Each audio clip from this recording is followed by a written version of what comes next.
এই তিনজন মানুষকে আপনি কিন্তু একদম পাত্তা দেবেন না। আপনি যদি এদেরকে পাত্তা দিয়েছেন তাহলে আপনি নিজের বিপদ নিজেই ডেকেছেন। তাই সাবধান। কিন্তু তারা কারা? আজকের পর্বে রইল সে কথা। আপনার যেদিন জন্ম হয়েছিল আপনি কিন্তু সেই দিনই জীবনের দুঃখ আর যন্ত্রণাকে বরণ করে নিয়েছিলেন। আর দিন যত এগিয়েছে আপনি ততই ধীরে ধীরে দুঃখের সাগরে প্রবেশ করেছেন।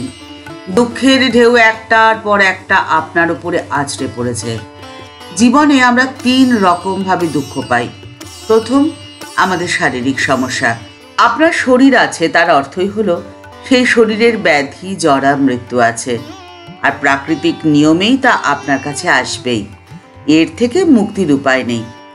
আর দ্বিতীয় দুঃখ আসে আপনাকে ঘিরে থাকা মানুষদের থেকে, অর্থাৎ আপনার পরিবার, পরিজন, কর্মক্ষেত্র, আত্মীয়, বন্ধু সকলের থেকে। তারা আপনাকে যে আঘাত দেয় সেই আঘাত। আর তৃতীয় আঘাতটি আপনি কিন্তু নিজেই নিজেকে দেন।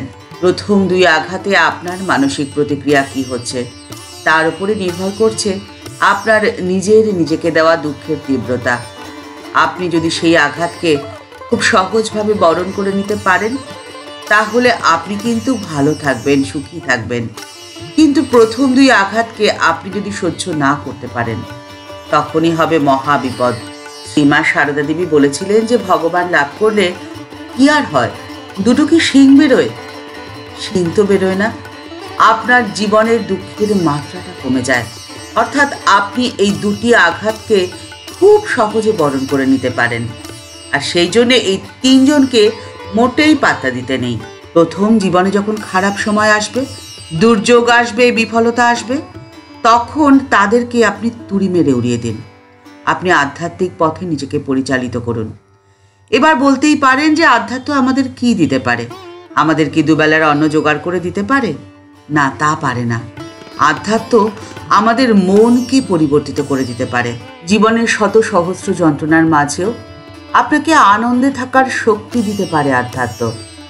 চারিদিকে যতই উত্তেজনা হোক না কেন, আধ্যাত্ম আপনাকে উত্তেজনার মাঝেও শান্ত করে রাখতে পারে।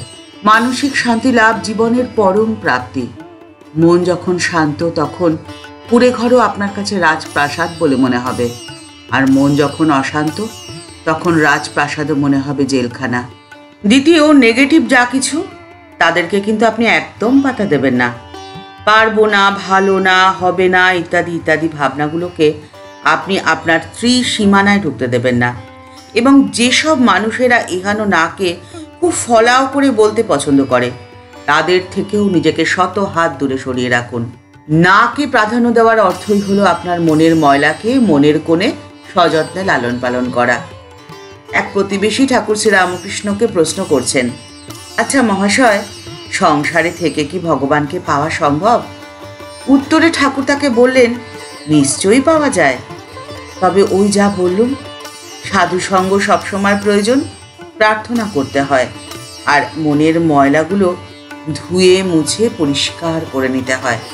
তার জন্য দরকার প্রার্থনা আর কান্না। তৃতীয়, যাকে আপনি একদম পাত্তা দেবেন না তা হলো আপনার ভয়। আপনি নিজের জন্য বাঁচুন।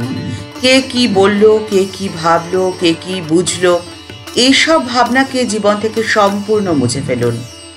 আপনি এই পৃথিবীতে এসেছেন, আপনার রয়েছে জীবনের কিছু উদ্দেশ্য, কিছু লক্ষ্য, এবং সেই উদ্দেশ্য বা লক্ষ্য পূরণের জন্যে যা যা আপনার করতে ভালো লাগে, যা যা আপনার করতে ইচ্ছে করে, আপনি তাই করুন।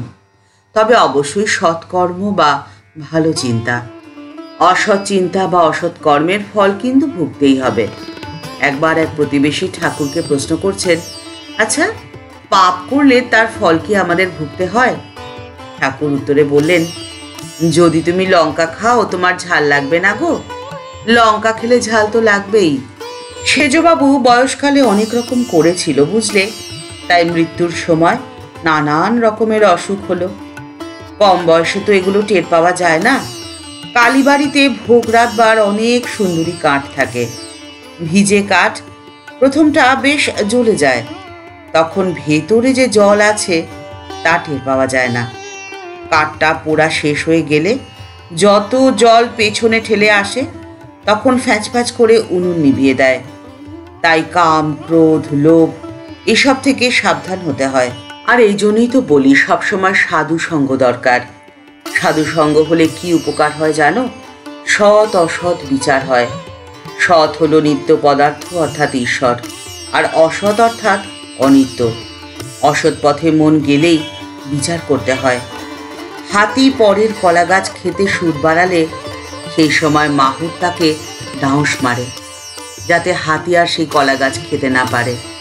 সেই মাহুতের বড় প্রয়োজন এই জীবনে। আর সেই মাহুত কি বলুন তো? আপনার ঈশ্বর চিন্তা, আপনার আধ্যাত্ম পথ, যে পথে আপনি নিজেকে পরিচালিত করে নিজেকে সব সময় ভালো রাখতে পারবেন, ভয় মুক্ত রাখতে পারবেন। আপনার মনের মধ্যে তো এই বিশ্বাস স্থির থাকবে যে আপনাকে ঈশ্বর পরিচালিত করছেন। আপনার সমস্ত ভাবনা চিন্তাকে তিনি নিয়ন্ত্রণ করছেন। আপনার তো কোনো চিন্তা নেই, তিনি যেমন চালাচ্ছেন আপনি তো তেমনই চলছেন। তাই আপনি থাকবেন সব সময় ভালো, সব সময় সুরক্ষিত। ঠাকুর মা ও স্বামীজির চরণে প্রণাম জানিয়ে আজকের পর্ব এখানেই শেষ হলো। দেখা হচ্ছে পরের পর্বে। আজকের পর্বের উপস্থাপনা আপনার যদি ভালো লেগে থাকে তাহলে লাইক বাটনটি প্রেস করে দিতে ভুলবেন না। আর এই ভিডিওটি আপনার যদি পছন্দ হয়ে থাকে অনেকের মধ্যে শেয়ার করে দেওয়ার অনুরোধ রইল। আপনি যদি এই চ্যানেলে নতুন হয়ে থাকেন তাহলে চ্যানেলটিকে সাবস্ক্রাইব করে বেল বাটনটি ক্লিক করে অল বাটনটিতে ক্লিক করে দিতে পারেন। তাহলে এই চ্যানেলে ভিডিও আপলোড হলেই আপনার কাছে নোটিফিকেশনটি চলে যাবে। সবাই ভালো থাকবেন, সুস্থ থাকবেন। দেখা হচ্ছে পরের পর্বে। নমস্কার।